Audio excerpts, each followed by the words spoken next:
பிரசங்கி 10ஆம் அதிகாரம்.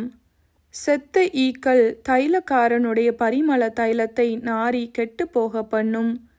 ஞானத்திலும் கனத்திலும் பேர் பெற்றவனை சொற்ப மதியீனமும் அப்படியே செய்யும். ஞானியின் இருதயம் வலது கையிலும் மூடனின் இருதயமோ இடது கையிலும் இருக்கும். மூடன் வழியிலே நடக்கிற போதும் மதிகெட்டவனாய் இருக்கிறான். தான் மூடனென்று அவன் எல்லாருக்கும் சொல்லுகிறான். அதிபதியின் கோபம் உன்மேல் எழும்பினால் உன் ஸ்தானத்தை விட்டு விலகாதே. இணங்குதல் பெரிய குற்றங்களையும் அமர்த்தி போடும். நான் சூரியனுக்கு கீழே கண்ட ஒரு தீங்குண்டு. அது அதிபதியினிடத்தில் தோன்றும் தப்பிதமே. மூடர் மகா உயர்ந்த நிலையில் வைக்கப்படுகிறார்கள். சீமான்களோ தாழ்ந்த நிலையில் உட்கார்ந்திருக்கிறார்கள். வேலைக்காரர் குதிரைகள் மேல் ஏறி போகிறதையும் பிரபுக்கள் வேலைக்காரர் போல் தரையிலே நடக்கிறதையும் கண்டேன். படுகுழியை வெட்டுகிறவன் அதிலே விழுவான். அடைப்பை பிடுங்குகிறவனை பாம்பு கடிக்கும். கல்லுகளை பேர்க்கிறவன் அவைகளால் காயப்படுவான். மரத்தை பிளக்கிறவன் அதனால் மோசப்படுவான். இரும்பு ஆயுதம் மழுங்கலாயிருக்க அதை ஒருவன் தீட்டாமற் போனால் அதிக பலத்தை பிரயோகம் பண்ண வேண்டியதாகும். ஆகையால் ஒரு காரியத்தை செவ்வையாய் செய்வதற்கு ஞானமே பிரதானம்.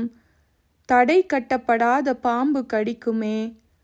அளப்பு வாயனும் அதற்கு ஒப்பானவன்.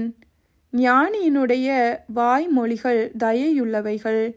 மூடனுடைய உதடுகளோ அவனையே விழுங்கும். அவன் வாய்மொழிகளின் துவக்கம் மதியீனமும் அவன் வாக்கின் முடிவு கொடிய பைத்தியமுமாம். மூடன் மிகுதியாய் பேசுகிறான்.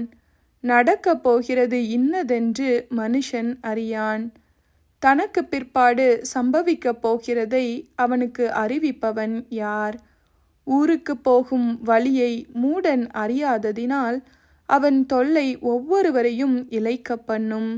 ராஜா சிறு பிள்ளையுமாய் பிரபுக்கள் அதிகாலமே உண்கிறவர்களுமாய் இருக்கப்பட்ட தேசமே உனக்கு ஐயோ!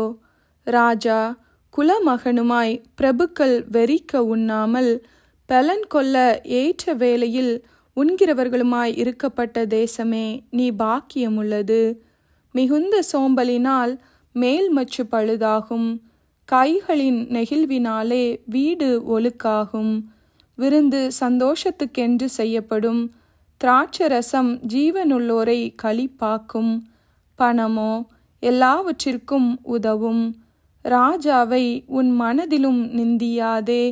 ஐஸ்வர்யவானை உன் படுக்கையிலும் நிந்தியாதே. ஆகாயத்து பறவை அந்த சத்தத்தை கொண்டு போகும். செட்டைகளுள்ளது அந்த செய்தியை அறிவிக்கும்.